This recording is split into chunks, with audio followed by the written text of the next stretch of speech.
வணக்கம். நான் சாந்தி வெற்றிவேல்.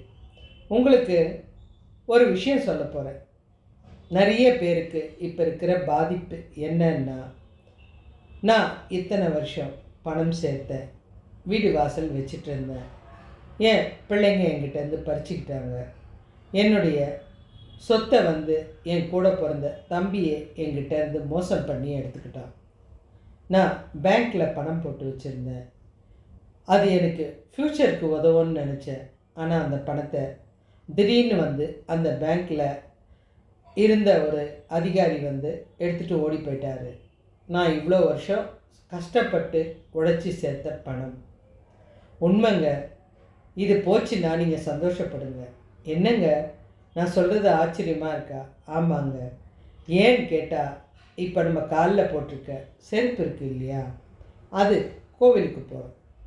கோவிலுக்கோ இல்லை வெளியில் எங்கேயாவது போகும்போதோ செருப்பு தொலைஞ்சிட்டாலோ இல்லை ஒரு செருப்பு மறந்து விட்டுட்டாலோ உடனே நம்ம என்ன சொல்லுவோம்? நமக்கு ஏதோ வரப்போகிற ஒரு சதி, அது தீர்ந்து போச்சு, அதுக்காக இதை நான் விட்டுட்டேன் அப்படின்னு அந்த இன்னொரு செருப்பையும் எடுத்து போட்டு வந்துடுவோம். சேம் அதே கான்செப்ட் தான் இது. நீங்கள் உழைச்சி சேர்த்த பணம் கடவுள் உங்களுக்கு கொடுத்த உங்கள் உழைப்புக்காக கிடைத்த ஒரு பரிசு.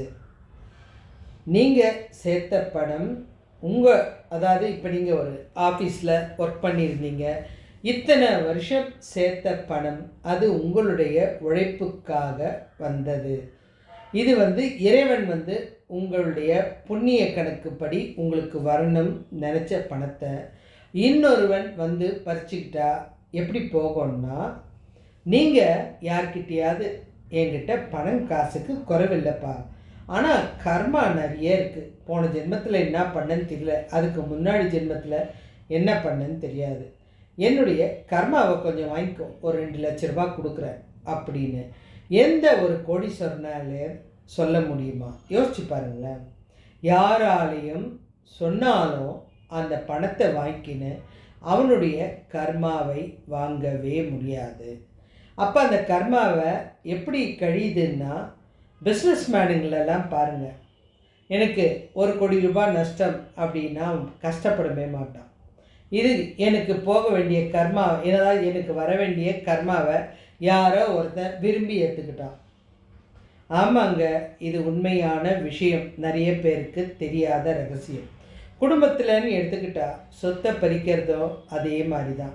அந்த சொத்தை சேர்க்கறதுக்கு அவங்க எவ்வளோ பாடுபட்டிருப்பாங்க, எவ்வளோ கஷ்டப்பட்டிருப்பாங்க, எவ்வளோ சிரமப்பட்டிருப்பாங்க.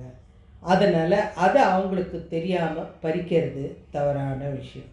அதே மாதிரி அவங்களுடைய நகை நட்டுக்களை, அதாவது நகைகளையும் பணங்களையும் பெரியவர்களிடம் இருந்து பறிக்கிறது தப்பான விஷயம். அவங்களா விரும்பி கொடுத்தா அது உங்களுக்கு ஆசீர்வாதத்தை அதிகமாக தரும். நீங்கள் அவங்களுடைய ஆசீர்வாதத்தோட அந்த பொருளை வாங்கும்போது அவங்க மனசு என்ன நினைக்கும்னா, நான் வாழ்ந்த மாதிரி நல்லா இருக்கணும் அப்படின்னு சொல்லி தான் அவங்க கொடுப்பாங்க. அப்போது அவங்க வாழ வேண்டிய வாழ்க்கையும் சேர்ந்து நீங்கள் பல தலைமுறைக்கு சூப்பராக வாழ்வீங்க. அதனால தான் அந்த காலத்தில் பெரியவங்க அவங்களே விருப்பப்பட்டு தங்களுடைய குழந்தைகளுக்கு அந்த சொத்தை எழுதி கொடுப்பாங்க. எனக்கு அப்புறம் நீ எடுத்துக்கோப்பா, நல்லா இருப்பேன். அவங்கெல்லாம் பரம்பரையாக நல்லா இருப்பாங்க. ஆனால் சிலர்லாம் உடனே வேணும்னு நினச்சி பெரியவங்கக்கிட்ட இருந்து பறிக்கிறது, நகைகளை எடுக்கிறது, இதெல்லாம் ஆபத்தான விஷயம்.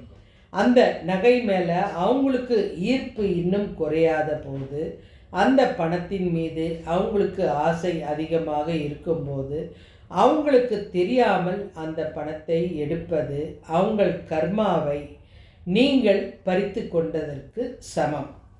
அதே மாதிரி ஒரு பேங்க்கில் இப்போ பணம் போடுறாங்க. இப்போ இது ஒரு கர்மாக்கே அவங்க பதில் சொல்லணும். இது நான் உங்களுக்கு புராணமாக சொல்லுவேன். இப்போ பேங்க்கில் நான் ஒரு பேங்க் பார்த்தேன். கிட்டத்தட்ட ஒரு 2000 பேர் வெளியில் கூட்டமாக நிற்கிறான். எல்லாருமே அந்த பேங்க்கில் பணத்தை இழந்துட்டாங்க. ஒருத்தர் அழுவுறதை பார்த்தா அந்த நிமிஷமே அவருடைய உயிர் போயிடும் போல் அந்த வலி. இன்னொருத்தர் மருத்துவமனையிலேருந்து நேராக வந்துட்டார்.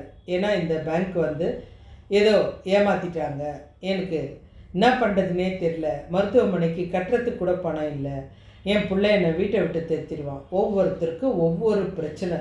இப்போ இத்தனை கர்மாவையும் மொத்தமாக அவங்க வாங்கிட்டு எப்படி நல்லா இருக்காங்க அப்படின்ற ரகசியத்தை தான் உங்களுக்கு சொல்ல போகிறேன்.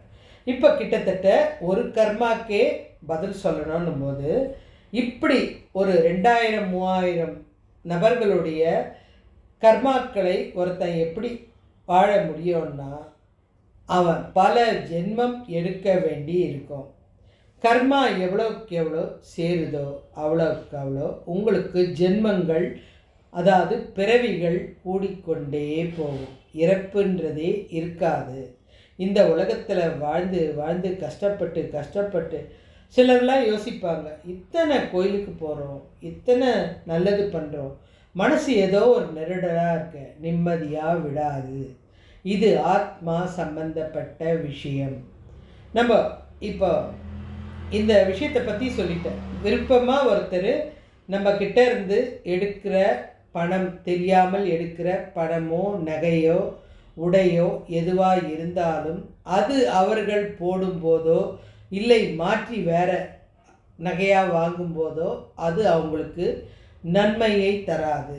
அதே வேலையை அவங்கக்கிட்ட இன்னொருத்தர் செய்ய வேண்டிய சூழ்நிலை வரும். அதே ஏமாற்றம் அவங்களுக்கு வரும். தானாக நடக்கிறது வேறு.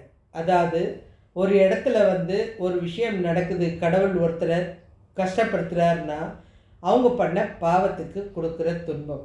ஆனால் ஒரு மனிதன் இன்னொரு மனிதனை துன்பப்படுத்துவது அப்படின்ற விஷயம் வந்து கடவுள் சொல்கிறது கிடையாது. அது நீங்கள் ஒரு ஆத்மா இன்னொரு ஆத்மாவை துன்பப்படுத்தும் தகுதி உங்களுக்கு இல்லை. நீதிபதி மாத்திரம்தான் தண்டனை கொடுக்கணும். நீதிபதி படிக்காதவன் எவனோ தண்டனை கொடுக்க முடியாது. இப்போ உங்களுக்கு இந்த ரகசியம் புரிஞ்சிருக்கும். நம்ம உதாரணத்துக்கு திருதராஷ்டிரர் எடுத்துக்கலாம். திருதராஷ்டிரருக்கு 100 பசங்க இருந்துச்சு. 100 பசங்களையும் போருக்கு அனுப்பிச்சிட்டாரு. கிருஷ்ணர் வந்து கேட்குறாரு, இந்த மாதிரி உன் பசங்க போருக்கு போனாங்களே, உனக்கு கண்ணு இல்லையே, பார்க்குறியா அவங்கள அப்படின்னு. போரில் என்ன சண்டை தானே நடக்க போகுது, எனக்கு வேணாம் அப்படின்றார். இல்லை நீ பாரு அப்படின்றார். இல்லை கிருஷ்ணா, எனக்கு அந்த சண்டையெல்லாம் பார்க்குற அளவுக்கு மனசு தைரியம் கிடையாது, ஏதோ சொத்துக்காக போட்டுக்கிறாங்க, சண்டை போட்டோம் விடு அப்படின்னு. ஆனால் வந்து கிருஷ்ணர் அப்போ சொல்கிறார், லைவ் டெலிகாஸ்ட் மாதிரி, நம்ம சஞ்சயன் இருக்கான் இல்லையா உன்னுடைய தேரோட்டி, அவன் மூலியமாக கேட்குறியா? அவன் எப்படி போகலையே, அந்த போகிற இடத்துக்கே போகலையே, எதிர்க்கு தானே உட்காந்துருக்கான். நான் அவனுடைய மனத்திரையில் காமிக்கிறேன், அங்கே நடக்கிறதெல்லாம் உனக்கு லைவாக சொல்லுவோம். இது எவ்வளோ பெரிய சக்தி வாய்ந்த விஷயம் பாருங்கள். சஞ்சயன் அப்போ தான் வந்திருக்கான் போர்க்களத்துலேருந்து. போரில் இப்போ போர் நடந்துட்டுருக்கு, நான் வந்துட்டேன் உங்களை பார்க்கறதுக்காகன்றான்.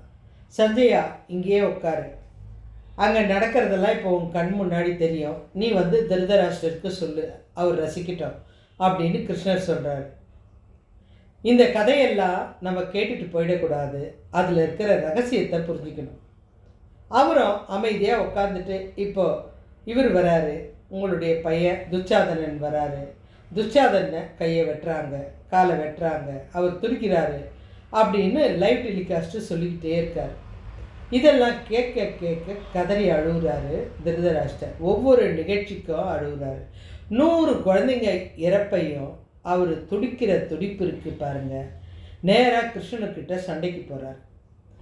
ஏப்பா அங்கே நடந்த போர் தான் நான் பார்க்க மாட்டேன்னு சொல்லிட்டேன், எனக்கு கண்ணு தெரியாது, அப்போவும் இம்சை பண்ணி எதுக்கு ஒரு ஆளை உட்கார வச்சு அவன் மூலியமாக அங்கே நடக்கிறத லைவ் டெலிகாஸ்ட்டு எனக்கு எதுக்கு சொன்னேன் அப்படின்னோடனே அவர் சொல்கிறார், கிட்டத்தட்ட 75 வருஷத்துக்கு முன்னாடி நீ ஒரு தப்பு பண்ண, அதாவது 75 பிறப்புக்கு முன்னாடி, நான் வருஷம் சொல்லிட்டேன், 75 பிறவிக்கு முன்னாடியா, அப்போ பண்ண தப்புக்கு இப்போ ஏன்பா தண்டனை, நான் சொல்கிற தப்பை கேளு அப்படின்றாரு. ஏன்னா உறவுக்காரங்க தானே. அப்போ நான் என்ன தப்பு பண்ணேன், உனக்கு இறைச்சி மேலே விருப்பமாக இருந்தது, உன்னுடைய தோட்டத்தில் ஒரு 100 அன்னப்பறவை குட்டிகள் தன்னுடைய தாய் தந்தையோடு உலாத்திக்கிட்டு இருந்தது. அந்த சமையல்காரன் ஒரு அன்னப்பறவையை சமைச்சு கொடுத்ததுமே விருப்பப்பட்டு தினம் ஒரு பறவையை கொன்று கொன்று சாப்பிட்டேன். ஒவ்வொரு நாளும் அந்த அன்னப்பறவை தண்ணியிலேயே கண்ணீர் சிந்துச்சு. அது உனக்கு தெரியாது. அந்த வலி எப்படி இருக்கும் அப்படின்றத நீ உணரணும். அதுக்காக தான் உனக்கு இந்த சஞ்சயனை வச்சு அங்கே நடக்கிற விஷயத்த சொல்ல வச்சு நீ அழறத நான் இப்போ செஞ்சேன் அப்படின்ற. சரிப்பா, 75 பிறவிக்கு முன்னாடி நடந்த துன்பத்துக்கு இப்போ ஏன் தண்டனை? ஆமாம், அதுக்கு தகுந்த வாய்ப்பு எனக்கு வரணும்ல. நீ ஒரு குழந்தை பெற்றினா அந்த தண்டனை உனக்கு வலிக்காது. 100 குழந்தை பிறக்கணும். அந்த 100 குழந்தை பிறக்கணுன்னா ஒரு குழந்தைக்கு ஏகப்பட்ட புண்ணியம் செஞ்சாதான் ஒரு குழந்தை பிறக்கும். ஆனால் 100 குழந்தை பிறக்கணுன்னா 75 பிறவிலேயும் ஜென்மத்திலையும் நீ ஒரு பிறப்பு எடுத்தாதான் நீ அந்த 100 குழந்தைகளை பெற்றுக்க முடியும். அப்போ தான் அது இறக்கிறத நீ பார்த்து துடிக்க முடியும். அந்த வழியை நான் கண்டிப்பாக கொடுப்பேன். இது ஒரு தேவ ரகசியம். ஆனால் நம்ம தெரிஞ்சிக்க வேண்டிய அவசியம். அதுக்காக தான் இந்த 75 பிறவி காத்துட்ருக்க வேண்டியதாச்சு. ஒரு துன்பத்துக்கு பின்னாடி எவ்வளோ பெரிய ரகசியம் இருக்குது பாருங்கள். நம்ம அடுத்த ஜென்மம் கிடையாது, அடுத்த பிறவி கிடையாது நினைக்கிறோம். ஆனால் நம்ம பண்ணுற பாவ புண்ணியம்தான் நம்மளுடைய அடுத்த ஜென்மத்தை தீர்மானிக்குது. உங்களுக்கு இதையும் சொல்லியிருக்கேன். நம்ம ராமகிருஷ்ண பரமஹம்சர் சொன்னார் பாருங்க, சின்ன கல்கண்டுக்கு ஆசைப்பட்டால் கூட உடனே சாப்பிட்டுடணும். ஏன்னா அப்புறம் சாப்பிட்லாம் அப்படின்னு நினச்சா அதுக்கு ஒரு பிறவி எடுத்தே ஆகணும். அதனால் நன்மையோ தீமையோ நீ பண்ணுறதை பொறுத்து அடுத்த ஜென்மம் அது கரெக்டாக வந்துடும். இப்போ உங்ககிட்ட பணம் இல்லை. இப்போ பணம் இல்லைன்னா சந்தோஷப்படுங்க. உங்களுடைய கர்மாவை ஒருத்தர் தானே விருப்பப்பட்டு ஏற்றுக்கிட்டான். இருந்துச்சுன்னா ஒன்று உங்களுடைய உழைப்பில் கிடைச்ச அந்த பணம் நன்மையான விஷயங்களுக்கு போகும். இல்லைன்னா அந்த பணம் உங்ககிட்ட இருந்தால் உங்களையே மாற்றி தீமையும் செய்ய வைக்க முடியும். அந்த தீமைக்காக பல பிறவி துன்பப்பட வேண்டியதை நடுவில் ஒருத்தன் அழகாக எடுத்துகிட்டு போய் நான் மொத்த விஷயத்தையும் நானே பார்த்துக்கிறேன். இப்போ ஒரு பணத்தினால என்னென்ன பிரச்சனை வருமோ அத்தனை பிரச்சனையை நான் பார்த்துக்கிறேன்னு ஒருத்தர் சொல்லும்போது தாராளமாக அவனை எடுத்துகிட்டு போவிட்டு இல்லாமே தப்பு என்ன இருக்குது? தப்பே கிடையாது. நான் சொல்கிறது உங்களுக்கு வருத்தமாக இருக்கலாம். ஆனால் நியாயப்படி யோசிச்சிங்கன்னா உங்களுடைய கர்மா பாதி குறையுது. அடுத்தது நீங்கள் அனுபவிச்சு தான் ஆகணும். இந்த ஜென்மத்தில் அது நல்ல காரியத்துக்கு தான் போகும் அப்படின்னா கடவுள் அந்த பணத்தை எந்த ரூபத்திலேயாவது உங்களுக்கு கொண்டு சேர்ப்பார். இதுவும் இருக்குது. நீங்கள் தவற விட்ட பணம் திரும்பவும் உங்கள் கைக்கு கிடைக்கும். இது உங்களுடைய புண்ணிய கணக்காக இருந்துச்சுன்னா கண்டிப்பாக வரும். பாவ கணக்காக இருந்துச்சுன்னா போகிறவனுக்கு டபுள் ட்ரிபிள் மடங்கு பாவம் அதிகமாகும். அந்த எடுத்தவன் நிச்சயமாக உறங்க மாட்டான், கொடுத்தவன் அமைதியாக உறங்குவான். நம்ம சத்தியவான் சாவித்திரி கதையாக இருக்கட்டும், அந்த நல தமயந்தி கதையாக இருக்கட்டும், நம்ம இவங்களெல்லாம் பார்த்திங்கன்னா ரொம்ப வசதியாக வாழ்ந்தவங்க. அவங்க எதுக்கு காட்டில் இருக்கணும், நலன் எதுக்கு சமையல்காரனாக வாழணும். நம்ம ஹரிச்சந்திர மகாராஜா எதுக்கு சுடுகாட்டில் இருக்கிற அளவுக்கு ஒரு வேலையை செய்யணும். யோசிச்சிங்கன்னா அவங்களுக்கு பிறவி கடன் முடியுது. அதுக்காக அவங்க ஏகப்பட்ட இதுக்கப்புறம் அவங்க பிறப்பு கிடையாது, இறைவனோட சேர போகிறவங்க. அதனால தான் அந்த துன்பத்துக்கெல்லாம் காரணம். ஒரு பெரிய சக்கரவர்த்தி நாட்டை இழந்து, மனைவியை இழந்து, தன்னுடைய குழந்தையை இழந்து சுடுகாட்டில் வேலை செஞ்சு கஷ்டப்படும்போது கடைசியாக கடவுள் காட்சி அளித்து உன்னுடைய இத்தனை ஜென்ம பாவமும் மொத்தமாக கரையுது. ரொம்ப ஒரு ஜென்மத்தில் துன்பப்படுறான், வேதனைப்படுறான், மற்றவனால் கஷ்டப்படுறான்னா அது கடவுள் நமக்கு கொடுக்குற கடைசி ஜென்மம். நம்ம இதெல்லாம் தாங்கிட்டோம்னா பிறவி கிடையாது. நம்ம ஒருத்தர் நம்மளை துன்புறுத்தும் போது அவங்கள திட்டாதீங்க, அவங்கள சபிக்காதீங்க. அது கடவுள் செஞ்ச வேலையை அவங்க செய்கிறாங்க. ஆனால் அதுக்குண்டான பலன் அவங்களுக்கு இருக்குது. அவங்களுக்கு பாவம் சேரணும்ன்ற ஒரு விஷயம் இருக்குது. அதனால தான் அவங்க அந்த பாவத்தை விரும்பி அவங்க ஏற்றுக்கிறது. நம்ம குடும்பத்தில் நடந்தாலும் சரி, வெளி இடத்துல நடந்தாலும் சரி, நம்ம நினச்சிக்கிறோம் ஒரு 2000 குடும்பம் 3000 குடும்பம் ஒரு நிர்வாகத்தினால அழியுதுன்னா அந்த 2000 குடும்பத்தோடைய கண்ணீரும் அந்த குடும்பத்தை பல ஜென்மங்கள் துரத்தும். பல ஜென்மங்கள் யாராலும் மதிக்கப்படாமல் கேவலப்பட்டு ஒவ்வொரு அது எத்தனை பிறவி எடுத்தாலும் சரி வாழவே முடியாது. அது நியாயமான ஒன்று. அடுத்தது அபகரிக்கல் அப்படின்றது ஒருவருக்கு தெரியாமல் எடுப்பது, ஒருத்தரை சிரமப்படுத்தி எடுத்துவது, ஒருவரை ஏமாற்றி எடுப்பது. அது அந்த பணம் அவர்களுக்கு மகிழ்ச்சியை தராது. நீங்கள் அந்த காலத்தில் எடுத்தீங்கன்னா நம்ம வீட்டில் யாராவது ஒரு பெரியவங்க கிட்ட பணம் வேணும்னா அவங்கக்கிட்ட கேட்போம். அவங்க ஆசீர்வாதத்தோடு கிடைக்கிற அந்த பணம் நமக்கு மிக மிக சிறப்பான ஆசீர்வாதங்களை கொடுக்கும். அதனால தான் நம்ம ஆசீர்வாதத்தோடு அந்த பணத்தை வாங்குகிறோம். நம்ம அந்த பணத்தை அலட்சியமாக இது எனக்கு வர வேண்டியது தானே, நான் எடுத்தா என்ன அப்படின்னு நினைக்கிறது தப்பான விஷயம். ஆசீர்வாதத்தோடு கிடைக்கிறது. எந்த தாய் தந்தையும் தன்னுடைய குழந்தை நல்லா இருக்கக்கூடாதுன்னு நினைக்கவே மாட்டாங்க.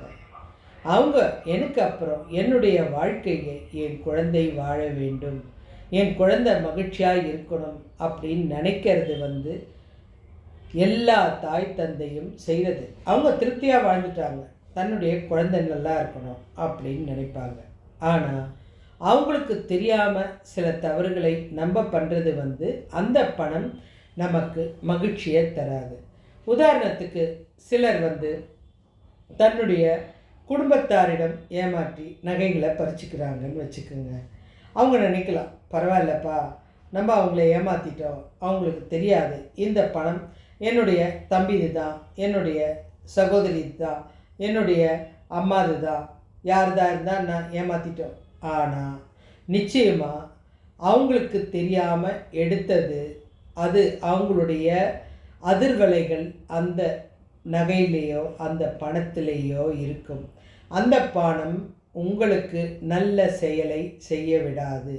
அந்த நகை அணியும் பொழுது அந்த நகையில் இருக்கும் ராசியும் அந்த போட்டிருந்த ஒரு பெண்மணியோட எண்ணங்களும் ஆசைகளும் அதில் பதிஞ்சிருக்கும். தங்கம் வெள்ளி இதுக்கெல்லாம் அந்த ஈர்ப்பு சக்தி அதிகம். பணம் இதுக்கெல்லாம் அந்த வசிய சக்தி அதிகம். அதனால தான் கடவுளை ஐம்பொன்னுலேயும் இதிலெல்லாம் செய்யும். அந்த பெண்ணோட ஒரு மனசில் இருக்கிற ஆசைகள் எந்த எண்ணம் வச்சுட்டு வாங்கினாங்களோ அந்த எண்ணம்லாம் அந்த ஆபரணத்துலேயோ அந்த பணத்துலேயோ அதிர்வலையாக இருக்கும். அந்த அதிர்வலைகள் அவங்களுக்கு போடும்போது அவங்களுக்கு அமைதியும் நிம்மதியும் கொடுக்காது, துன்பத்தை கொடுக்கும். அதை மாற்றி வாங்கினால் கூட அது நிம்மதியாக வாழ விடாது. அந்த எண்ணம் அதில் பதிஞ்சிருக்கும். அந்த அந்த கர்மா நீங்கள் விரும்பி வாங்கினது, அவங்க விரும்பி கொடுக்கல. நீங்களாக விரும்பி ஏற்ற அந்த கர்மாவை நீங்கள் மட்டுமே அனுபவிக்க வேண்டி வரும். அதனால தான் நீங்கள் பணத்தை இழந்துட்டீங்கன்னா நீங்கள் நிச்சயமாக இத்தனை வயசு வரைக்கும் நல்லா இருக்கணும்னா அந்த பணம் உங்களை தேடி உங்களை பார்க்க வரும். அதே போல் உங்களால் அந்த வாழ்க்கை இழந்தது திரும்பவும் கிடைத்து உங்களை மகிழ்ச்சியாக வாழ கடவுள் எழுதின தீர்ப்பை யாராலங்க மாற்ற முடியும்? நீ இத்தனை வயசு வரைக்கும் தான் வாழணும் அப்படின்னா வாழ்ந்து தான் ஆகணும். நீங்கள் எவ்வளோ உயரத்தில் இருந்து விழுந்தாலும் பிழைச்சவனும் உண்டு, கல் தடுக்கி கீழே விழுந்து இறந்தவனும் உண்டு. இதெல்லாம் மிக அதிசயமான ஒரு விஷயம். எனக்கு தெரிஞ்சு ஒருத்தன் ஒரு இடத்துல வேலை செஞ்சான். அவன் வேலை செஞ்சு சம்பளம் வாங்கிட்டு கரெக்டாக 31ஆம் தேதி சம்பளம் வாங்கிட்டு வீட்டுக்கு போகிற வழியில் கல் தடுக்கி விழுந்து அப்படியே இறந்துட்டான். அவனுடைய அந்த சம்பள கணக்கு கரெக்டாக அவன் வாங்கணும்னு இருக்கு. அதை யாரால் தடுக்க முடியும்? அந்த பணம் தான் அவனுடைய இறுதி யாத்திரைக்கு பயன்பட்டது. இதெல்லாம் நம்ம நேரடியாக பார்க்குற விஷயம். இதெல்லாம் கருட புராணத்தில் போட்டிருக்கிற ரகசியங்கள். இதெல்லாம் நம்ம தெரிஞ்சுக்கிட்டோன்னா நம்மக்கிட்டேருந்து ஒரு பொருள் போச்சுன்னா அதை பற்றி கவலைப்படாதீங்க. நீங்கள் உழைச்சதா இருந்தால் அந்த பொருள் கண்டிப்பாக நீங்கள் எந்த கடவுளையும் வேண்டாமல் உங்களை தேடி ஓடி வரும். அப்படியே தவறி போனாலோ அது உயிர் பாதிப்பை உங்களுக்கு கொடுக்காமல் காப்பாற்றி இருக்கிறது. ஒருவேளை அந்த பணம் உங்ககிட்ட இருந்துச்சுன்னா உங்களுக்கு மிகப்பெரிய உயிர் பாதிப்பு வர வேண்டிய சூழ்நிலைக்கு அந்த பணம் பயன்பட்டிருக்கும். அதை காப்பாற்றுறதுக்காக கூட அந்த பணம் பறி போயிருக்கலாம். இது ஒரு அழகான ரகசியம். ஒன்று உங்ககிட்ட இருந்துச்சுன்னா அந்த உயிர் பாதிப்பு வந்திருக்கும். உங்ககிட்ட இல்லாததுனால நீங்கள் அந்த உயிர் காப்பாற்றப்பட்டிருக்கீங்க. நீங்கள் ஒரு பணத்தை இழந்தீங்கன்னா நீங்கள் அப்போ துடிக்கிற துடிப்பு எப்படி இருக்கும் தெரியுமா? ஒரு உயிர் பாதிப்பு போல தான் இருக்கும். நான் இவ்வளோ நாள் கஷ்டப்பட்டுனேன். ஒரு 50 வருஷம் கஷ்டப்பட்டு ஒரு பணத்தை சேர்க்குறான்னு வச்சுக்கோங்க. அப்போ அவனுடைய அதிர்ச்சி எப்படி இருக்கும்? அந்த 50 வருஷம் அவன் என்னென்னலாம் கஷ்டப்பட்டு எப்படியெல்லாம் சிறுக சிறுக சேர்த்துருப்பான். பொக்கிஷம் மாதிரி அந்த பணத்தை எத்தனை வாட்டி எடுத்து பேசியிருப்பான். நீ தான் என்னுடைய வாழ்வுக்கு, நீ தான் எனக்கு கடைசி வரைக்கும், நீ தான் என் கூட இருக்க போகிற, இதெல்லாம் அந்த பணம் கேட்கும். ஆனால் அப்படி அது போச்சின்னும் போது அவனுடைய அந்த அதிர்ச்சியோ துன்பமோ அவனை மிக பெரிய அந்த மரணத்திலிருந்து காப்பாற்றியிருக்கு. அதுதான் நம்ம நினைக்கணும். அதனால் போனதை நினச்சி வருத்தப்படாதீங்க. அந்த பணம் சேர்க்க தெரிஞ்ச உங்களால் இனி உங்கள் வாழ்க்கைக்கு உண்டான பணத்தை உங்களால் சேகரிக்க வழியை இன்னும் சுலபமாக கற்றுத்தரும். போனதை நினச்சி வருத்தப்படாதீங்க. உங்களுடைய ஆற்றலை வெளிக்கொண்டு வரக்கூட அந்த பணம் போயிருக்கலாம். அதுக்காக துன்பப்படாதீங்க. உங்கள்கிட்டேருந்து ஒரு பொருள் பறிக்கப்பட்டால் அதை நீங்கள் உருவாக்க முடியும் அப்படின்றதுனால தான் கடவுள் பறிக்கிறாரு. உங்கள்கிட்ட ஒரு பொருள் உங்களுடைய உழைப்பால் இருந்தால் அது கடவுள் உங்களுக்கு நீங்கள் வாழ்ந்த வாழ்க்கைக்கு பரிசாக கொடுத்த ஒன்று. அந்த பரிசை இன்னொருத்தர் வாங்கிட்டா கூட அவங்களால வெற்றி அடைய முடியாது. போட்டியில் கலந்துக்காமல் எப்படிங்க வெற்றி அடைய முடியும்? அது இன்னொருத்தர் வெற்றியை திருடினத்துக்கு தானே சமம். அது எந்த காலத்திலும் பொய் தானே. அப்போ அது நிச்சயமாக அவங்களுக்கு அது வெற்றி கோப்பையாக இருக்காது. வெற்றி பெற்றது ஒருத்தர், அந்த வெற்றியை அனுபவிக்க இன்னொருவனால் முடியாது. அவன் கஷ்டப்படவே இல்லை. அப்போ எப்படி அவனால் வெற்றி அடைய முடியும்? ஒன்று நீங்கள் ஞாபகம் வச்சுக்கணும். அதாவது அந்த பணத்தை இழந்தவன் கூட நிம்மதியாக சந்தோஷமாக தூங்குவான், ஆனந்தமாக இருப்பான். எடுத்தவன் தான் அதை என்ன செய்யணும், எப்படி அதை வச்சு வாழணும், எப்படி அதை பெருசாக்கணும். ஆனால் நிச்சயமாக அது அவனுக்கு எந்த விதத்திலையும் உதவாது. உன்னுடைய பொருந்தாத ஆடை உனக்கு எப்படி பொருந்தும்? இன்னொருத்தருக்கு பொருந்த வேண்டிய ஆடை இன்னொருத்தருக்கு எப்படி பொருந்தும்? நீங்கள் ஒன்றும் அளவெடுத்து அழகாக தைச்சிருப்பீங்க. அதை திடீர்னு ஒருத்தர் போட்டுக்கணும்னு நினச்சா பொருந்தாது. ஒன்று கிழியும், இல்லைன்னா தூக்கி போட வேண்டியிருக்கும், இல்லைன்னா உங்கள் கையாலேயே வேறு யாருக்கோ கொடுக்க வேண்டி இருக்கும். இதுதாங்க ஒரு ரகசியம். அதனால் பணத்தை இழந்தீர்களா, வருத்தப்படாதீங்க. அடுத்த முயற்சியை எடுங்க. நீங்கள் இதை விட கூடுதலாக சம்பாதிக்கலாம், இல்லை இதை விட சிறப்பாக இருக்கலாம். நல்ல வேலை இல்லை இருந்திருந்தால் நிச்சயமாக நமக்கு நிம்மதி கிடைக்காது. நிச்சயமாக நம்ம ஒவ்வொரு நிமிஷமும் துன்பப்பட்டிருப்போம். இன்னும் நம்ம செய்யாத பாவத்தெல்லாம் கூட செய்ய வேண்டியிருந்திருக்கும். பணம் இருந்தால் ஆட்டோமேட்டிக்காக நமக்கு திமிர் வரும். திமிர் வந்துச்சுன்னா நம்ம இது வரைக்கும் செய்யாத ஒரு பாவத்தெல்லாம் செய்ய வேண்டியிருக்கும். நல்ல வேலை யாரோ பறிச்சாங்க, அந்த பாவம் அவங்களோட போச்சு. இது இல்லாமல் அந்த பணம் போனதுனால எப்போவுமே அவங்க உழைக்காத பணம்ன்றதுனால அவங்க அதை ஒரு அலட்சியத்தோடு செலவு பண்ணும்போது அது இன்னும் அவங்களுக்கு பாவத்தை அதிகரிக்க தான் செய்யுமே தெரியும், லாபத்தை கொடுக்காது. நமது உரிமை இல்லாத ஒன்றை யாராலையும் உபயோகிக்க முடியாது. அதனால தான் ஒருவர் இறந்துட்டா கூட அவங்களுடைய பொருட்களை மொத்தத்தையும் எடுத்து போடுறதுக்கும் காரணம் அதான். இனி அது யாருக்கும் பொருந்தாது. இதுதாங்க ரகசியம். நீங்கள் புரிஞ்சுக்கிட்டீங்கன்னா பணம் போனதை நினச்சி வருந்தாதீங்க, கவலைப்படாதீங்க. அது போனது உங்களுக்கு மிகப்பெரிய லாபம். நீங்கள் இன்னும் கர்மா பண்ணாமல் இந்த பிறவியில் துன்பப்பட்டுட்டீங்க. அதுக்காக உங்களுக்கு அடுத்த ஜென்மம் கிடையாது. அடுத்த ஜென்மம்னு ஒன்று தேவையா? யோசிச்சு பாருங்கள். இந்த ஒரு ஜென்மமே நமக்கு பத்தலை, இதில் அடுத்த ஜென்மம் எதுக்கு? இருக்கிற ஜென்மத்தை நிம்மதி அடையிறதுக்கு இறை வழிபாட்டை மேற்கொள்ளுங்கள், கோவிலுக்கு போங்க. இது நீங்கள் அடுத்த பிறவிக்கான ஒரு பண முதலீடு தான். நிச்சயமாக இந்த விஷயம் உங்களுக்கு பிடிச்சிருந்தா லைக் பண்ணுங்கள், ஷேர் பண்ணுங்கள், கமெண்ட் பண்ணுங்கள், சப்ஸ்கிரைப் பண்ணுங்கள்.